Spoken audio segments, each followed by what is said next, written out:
E aí pessoal, beleza? Silva Neto falando mais uma vez e diretamente para o canal Missão Mundo. E no vídeo de hoje vocês terão a honra, o prazer, o privilégio de conhecer uma pessoa que já viajou aí pelo mundo e vai nos contar um pouco da história do montanhismo no Brasil, além de outras informações muito úteis para vocês. Então fiquem sabendo quem é as suas histórias após a vinheta.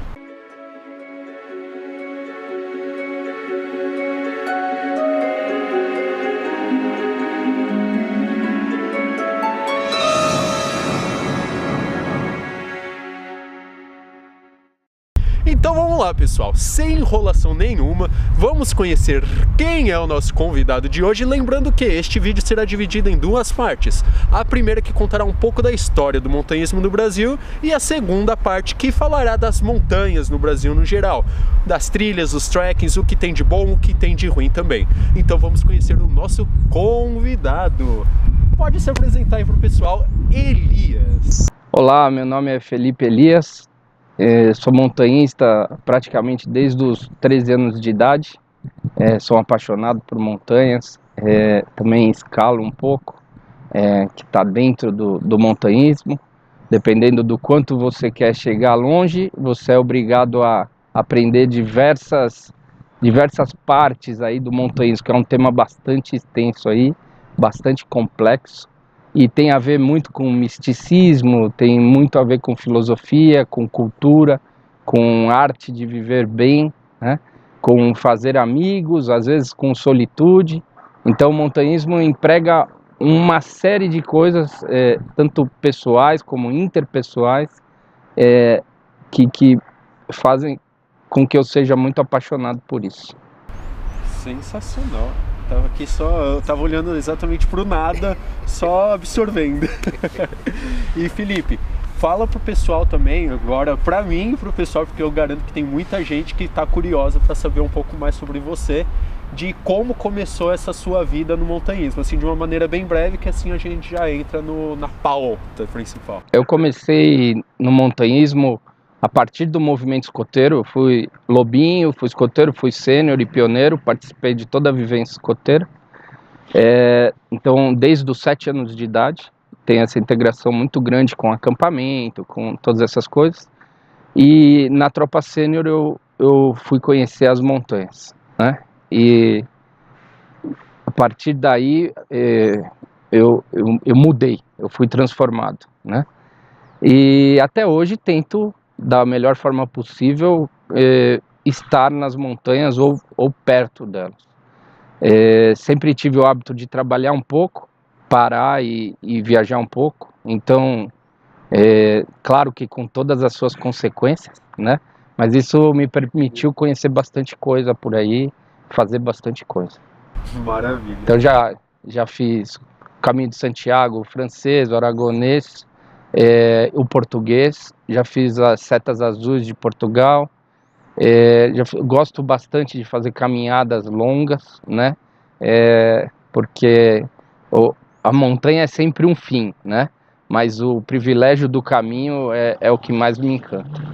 Sensacional. E aqui na América do Sul, Brasil, o que você já fez por aqui? No Brasil, tirando as montanhas mais altas do nosso país, que ficam no Amazonas, realmente de lá para baixo eu fiz bastante coisa. Já fui para Aconcagua muitas vezes. Quantas vezes? Já fui para Aconcagua em expedição assim mesmo, 3 vezes, mas já fui mais de 8 vezes pro Parque do Aconcagua. Às vezes tentando subir, às vezes ajudando um hostel em Mendoza, que eu já fiz alguns trabalhos para eles. Então essa proximidade ao Aconcagua é uma montanha que eu sou extremamente apaixonado, né? Já viajei por alguns vulcões aqui na América do Sul, Tupungato, Ojos del Sagrado. Então estou sempre tentando buscar alguma coisa nova. E aqui no Brasil, putz, é difícil até de falar, mas já fiz algumas caminhadas longas aqui. Já fiz o Caminho da Fé, já fiz agora o Caminho da Luz, As montanhas principais, Pico da Bandeira, Pedra da Mina, Agulhas Negras, Prateleiras, mais para o sul, uma parte de Torres, onde tem muitas falésias para escalar, o Caminho das Missões no sul, a travessia da Praia do Cassino, saindo da Barra do Cassino até o Chuí, é uma das travessias pouco conhecida e super inóspita, você não cruza com praticamente ninguém, uma travessia super difícil, um vento absurdo, maresia no rosto, pouca água, e a gente está falando aí de praticamente 300 quilômetros andando na areia fofa. Então é muito bonita, super desafiadora, precisa de um planejamento, senão é muito fácil as coisas darem errado ali. E eu estou sempre procurando isso, gosto muito do litoral, então fazer travessias margeando a costa também é algo que me apaixona muito. O Corcovado de Ubatuba, uma montanha que também às vezes não é tão comentada, mas é super desafiador. E as escaladas mesmo, na Pedra do Baú, no Parque Nacional da Serra dos Órgãos, Dedo de Deus, essas mais clássicas e também super bonitas. O cara conhece qualquer coisa, quase nada. Então, mais do que capacitado para nos contar um pouco da história do montanhismo do Brasil.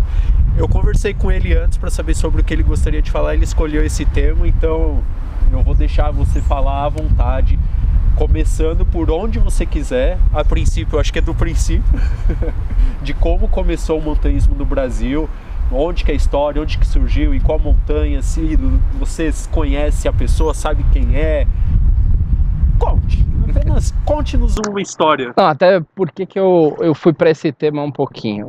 Eu gosto muito de história, eu gosto de saber o porquê das coisas, eu me cativo muito com experiências das outras pessoas, né? Então eu gosto muito de ler. E quando você consegue juntar isso com um assunto que você é muito apaixonado, você acaba se aprofundando em diversas coisas. Eu sou muito ruim de cronologia, né? Mas eu acompanhei uma parte, principalmente do crescimento da escalada, porque eu participei disso, né? Hoje a gente está em 2018, eu estou com 41 anos, sou de 77. Então eu participei um pouco da explosão, do início da difusão da escalada no Brasil mesmo, né?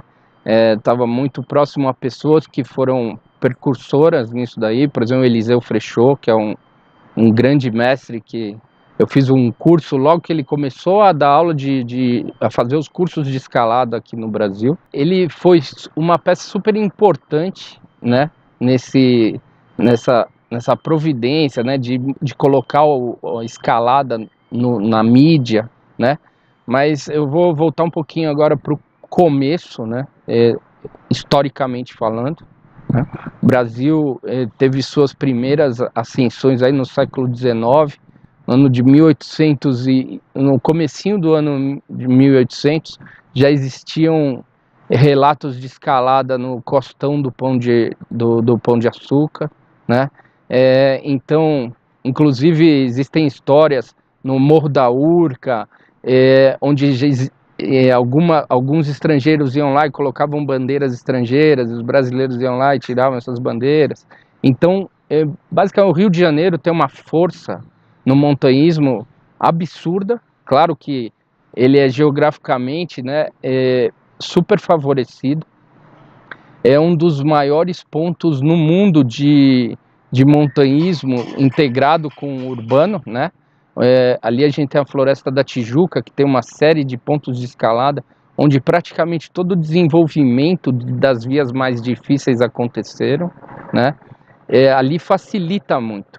O montanhismo ele tem uma certa dificuldade, porque chegar nos lugares, conhecer os lugares, normalmente é complicado, né? Então, hoje a gente tem um dos maiores pontos de montanhismo aqui no Brasil, que é São Bento, né? Hoje a gente já sabe que tem que chegar na cidade, a partir da cidade, a montanha, as pedras não ficam muito próximas. Aí a gente falando de 200 anos atrás, era de se esperar que não fosse uma coisa muito fácil de acontecer, né? Mas depois dessa explosão do montanhismo em si no Rio de Janeiro, a gente tem um marco muito importante aí, que vai acontecer só quase 100 anos depois, em 1912, que é o marco fundamental aí da escalada no Brasil, é dado como o início da história da escalada no Brasil, que é a ascensão do Dedo de Deus em Teresópolis, né? Na verdade, o Dedo de Deus é uma montanha, aquela região ali de Teresópolis, para quem já teve a oportunidade de passear ali naquela serra, a hora que começa a subir, você vê do lado direito escalavrado uma porção de rocha extremamente na beira da pista ali, para o lado esquerdo o Dedo de Deus, Mãos de Fátima, Cabeça de Peixe, todas aquelas montanhas espigando ali para fora da terra, na cara de todo mundo, né? Claro que algumas pessoas começam a se encantar por aquilo. Desperta curiosidade e não foi muito diferente. Já tinha tido uma tentativa de alguns franceses de subirem o Dedo de Deus. Essa tentativa não deu certo. E um grupo de teresopolitanos mesmo começaram a almejar que eles fossem os primeiros a chegar em cima, né? Então, eram 2 irmãos e mais um ferreiro chamado Teixeira e mais um outro rapaz da cidade. Eles estavam em 4, fora uma grande equipe de apoio que seguia junto com eles.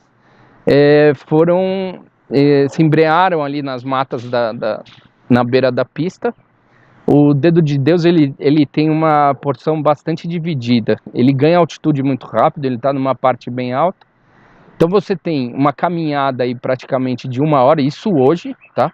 Uma trilhazinha de 1 hora até chegar na base das pedras.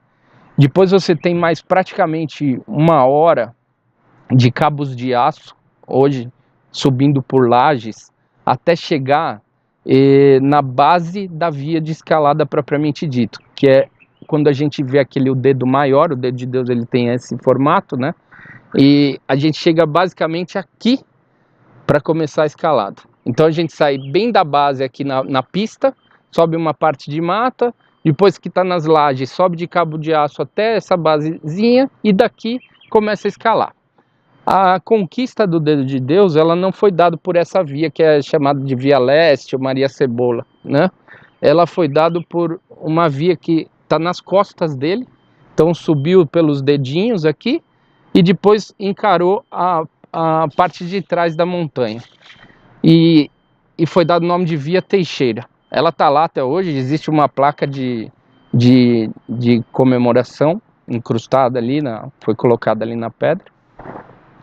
E como que essas conquistas aconteciam? Os caras iam para a montanha, normalmente com lã, roupa de algodão. Ali é uma região fria. Normalmente o inverno é a temporada de montanha, porque é o período que chove menos, né? Então, frio eles passaram com certeza. Levavam provisões de comida ali, porque não sabiam quanto tempo eles gastariam. E o Teixeira, sendo um artesão com ferro, né? Ele fez uma série de equipamentos, né? Então ele fez pitons, cunhas, ganchos, grampos. Tudo ele. Ele fez, ele produziu. Caramba. Mas isso era uma coisa normal até a década de 80, tá? Era muito comum as pessoas fazerem esses grampos, essa ferragem toda. Era muito comum ser fabricada no fundo do quintal. Então ele fez uma série de coisas que ele achou que ele ia utilizar e foram para a montanha.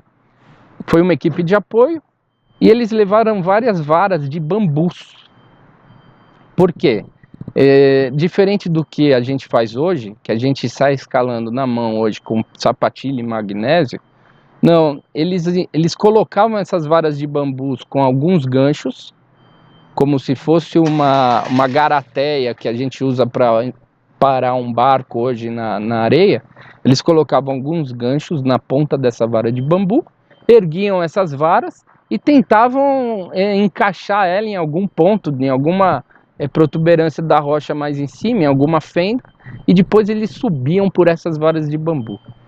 E assim iam. Daí chegavam ali, montavam um grampo, amarravam uma corda, as cordas eram de sisal, jogava a corda para baixo e ali já tinha um ganho de altura. E assim ia até chegar no cume. E isso é encantador porque o montanhismo no mundo todo foi assim, né?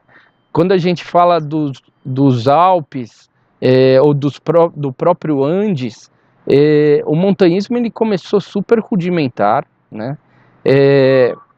Normalmente por algum tipo de pessoa que queria fugir de algo, se isolar, né?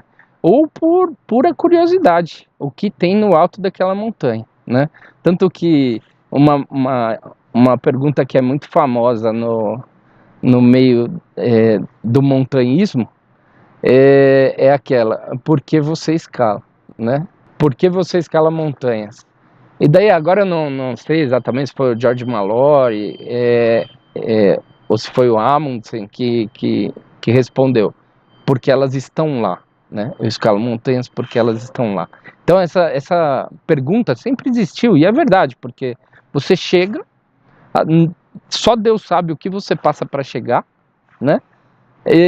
Tem aquele contato extremamente íntimo com a natureza. Pô, uma das cenas mais lindas que eu guardo na minha vida inteira é da primeira ascensão a um cume de montanha, que eu não imaginava o que era, que foi no Pico Paraná, que eu saí 3 horas da manhã para ver aquele mar de nuvens. Parecia um mar de verdade, o céu totalmente limpo, e aquele mar de nuvens só com os picos de montanha parecendo ilhotas, né? Então, é indescritível. E é uma sensação que não consegue passar por imagem, não consegue... Ou você vivencia aquilo, ou você não sabe do que a gente está falando. Então, a humanidade sempre buscou isso, porque a montanha é uma coisa inóspita. Tem pouquíssima vida selvagem, né? Ou seja, para se alimentar é muito complicado. A própria vegetação diminui muito nos campos de altitude. Você não tem mosquito, você não tem pássaro, você não tem praticamente nada, né? Água, muitas vezes você tem água super limpa, né? E só. Então, não é um lugar onde você consegue se estabelecer para viver, né? Então é por pura vontade. Para você ir lá, você tem que querer ir lá. Então você não precisa ir lá. Você consegue passar uma vida inteira sem subir uma montanha, né? Então isso chama muito atenção. E normalmente os aventureiros, né? Eu não gosto muito desse nome, mas os aventureiros, porque são os primeiros a irem descobrir, querem descobrir e chegam lá para ver o que tem. E daí voltando agora para o Brasil, esse grupo inteiro conseguiu, de passo em passo, chegar no cume do Dedo de Deus. Foi mais de uma tentativa, né? Não foi numa tentativa seguida. E existem fotos, a cidade inteira esperando, e eles declararam a chegada ao cume soltando fogos de artifício do cume do Dedo de Deus, né? Hoje, se a gente for no Parque Nacional da Serra dos Órgãos e falar em soltar fogos de artifício ali, você vai preso, porque hoje existe uma preocupação muito grande com toda essa região, né? E principalmente no inverno, onde está tudo muito seco, para pegar fogo é muito rápido.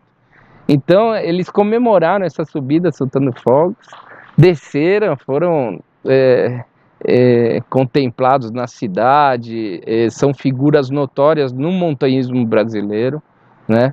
Infelizmente, acho que a gente tem pouco essa cultura de resgatar a história das coisas, né?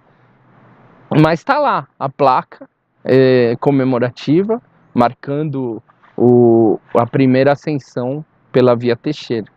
E uma coisa muito interessante, hoje quando você escala o Dedo de Deus, tanto pela Via Leste, pela Maria Cebola, quanto pela Teixeira, tem vários grampos durante todo o caminho que é da época da conquista. Então eles estão lá, é história viva, está lá. Você consegue inclusive utilizá-los em alguns momentos. Na Via Leste, saindo do Diedro, hoje já tem outros grampos novos que bateram, né? Mas você encontra aqueles vergalhões antigos de meia polegada, às vezes de 1 polegada batido na rocha. Então daí para frente começou uma tendência muito grande. No Rio de Janeiro veio a criação dos clubes excursionistas, né? Clube excursionista brasileiro, o SEB, é o mais antigo deles. Aí vem o Clube Excursionista Carioca, o Clube Light, que tem a agulha do diabo como o seu pet, o seu selo, o seu símbolo é a agulha do diabo. É um dos clubes mais tradicionais que tem. O Rio de Janeiro consegue manter isso com força ainda, as pessoas se associam. A abertura da temporada de montanhismo no Rio de Janeiro, ela tem uma força e uma relevância muito grande, né? Claro, mas vamos ver, está ali perto das rochas, né? Aquilo faz parte do cotidiano do carioca. Tem uma série de vias clássicas no próprio Pão de Açúcar, a Via Italianos, o CEP, o Paredão CEP, que é uma via ferrata, né? Que pouco se fala que agora em 2017 ela foi reformada, trocaram os cabos de aço. Então existe um peso histórico muito grande no Rio de Janeiro. Quando a gente sai ali do Rio de Janeiro, da criação desses clubes, dessa força do montanhismo, a gente vai encontrar um segundo ponto que tem uma relevância muito grande no sul, no estado do Paraná, que é o Conjunto Marumbi. Então o Conjunto Marumbi foi algo também muito próximo. É um conjunto, é um maciço que você não consegue visualizar ele de lugar nenhum. Ele está ali no meio da Serra do Mar, né? Ele está envolto por florestas gigantes ali, então é um lugar de difícil acesso. Hoje, você, para chegar nele, ou você vem andando de Morretes, seguindo pela linha do trem, né? Ou você pega um trem ou em Morretes ou em Curitiba e desce na estação Marumbi, que é um cartão postal absurdo. Você desce na estação, você dá de cara com aquele conjunto montanhoso gigantesco, né? E o Marumbi é a casa de personalidades muito importantes aí para o Brasil, né? É onde muita coisa aconteceu, é onde muita coisa tomou forma, é onde muito projeto de manejo foi baseado. Hoje ali existe o Cosmos, que é o Corpo de Socorro de Montanha. Hoje é uma entidade extremamente respeitada, né? Claro, como toda entidade que tem seus altos e baixos, às vezes perde muita força, quase acaba, aí vai um cara lá que acredita naquilo, que quer manter vivo aquilo, vai lá, ressuscita aquela entidade, volta a crescer. Hoje eles têm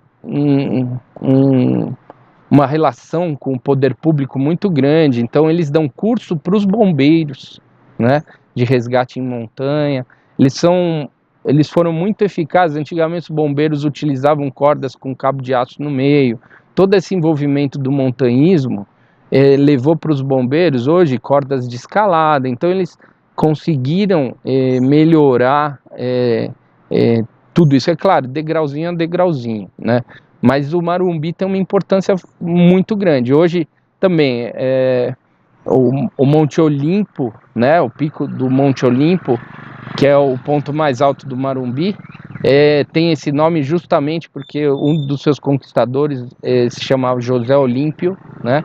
Então, são pessoas que deram sua vida, né, com essa proposta de fomentar o montanhismo. Então, iam para lá toda vez, todo final de semana, fazer trilhas no começo. Hoje o Marumbi é todo marcado com chapeletas coloridas, indicando as trilhas. Então, a seta de ferro branca parafusada na rocha quer dizer a via branca, que é a via frontal. Então você tem toda uma trilha demarcada até o cume. A seta vermelha, a noroeste, a vermelha com azul. Então tudo isso aí veio com o passar dos anos. É um lugar que é bastante frequentado? É bastante frequentado, mas esse bastante ainda é um número muito pequeno de pessoas, né? Você tem pontos de pedra no Marumbi com correntes. As correntes do Marumbi são bem famosas. Muita gente trava ali e não consegue passar, porque são locais onde tem uma pedra com um paredão ali caindo para baixo, que às vezes, se tiver neblina, você não vê nem onde vai dar, e com uma corrente presa num grampo ali, lógico que sofre tensão e tal, mas está ali, presa num grampo. Você tem que pegar a corrente e descer para baixo, ou subir, se você estiver subindo a via. Então é cheio dessas coisas que são desafiadoras, que é o que a pessoa normalmente procura na montanha. É um desafio, né? Então o Marumbi tem um ponto muito importante, tanto que eles difundiram até um tema chamado marumbinismo, né? Que é as pessoas que praticam as trilhas do Marumbi são marumbinistas, né? Do pessoal que frequentava ali, a gente tem personalidades muito grandes, como o Nativo, né? O Ronaldo Franzen, que é um precursor da escalada old school pra caramba, sabe? Um cara que roots pra caramba, que gosta da escalada no braço, super polêmico, né? O cara que lutou pelos ideais dele e luta até hoje, que ajuda muito o Cosmos com relação a se manter vivo. E a gente tem o Valdemar Niklevich, que simplesmente foi o primeiro brasileiro que chegou no cume do Everest junto com o Mozart Catão, né? Que também foi uma referência para mim, pessoal, o Mozart Catão.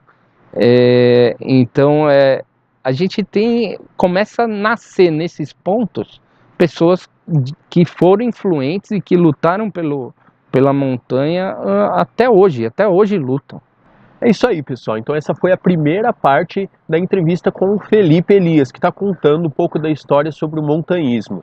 Semana que vem ele vai continuar essa super história de como se iniciou o montanhismo do Brasil e como que está hoje em dia. E se você deseja ajudar o projeto Missão Mundo, é muito simples, é muito fácil. Basta você entrar lá no site www.vaquinha.com.br e fazer uma doação de qualquer valor, não importa qual seja, não mesmo, tranquilo. E fazendo uma doação acima de R$4, eu envio este adesivo do Missão Mundo como um brinde, um agradecimento por ter feito a doação. Maravilha? Tem outras formas de contribuir também? É lógico que tem. Basta você curtir Missão Mundo no Facebook, seguir Missão Mundo no Instagram e, é óbvio, claro, curtir este vídeo, compartilhar este vídeo e se inscrever no canal Missão Mundo. Isso ajuda bastante. E se você quiser saber outras histórias sobre montanhismo, sobre as viagens que eu já fiz, basta você entrar no site do Missão Mundo.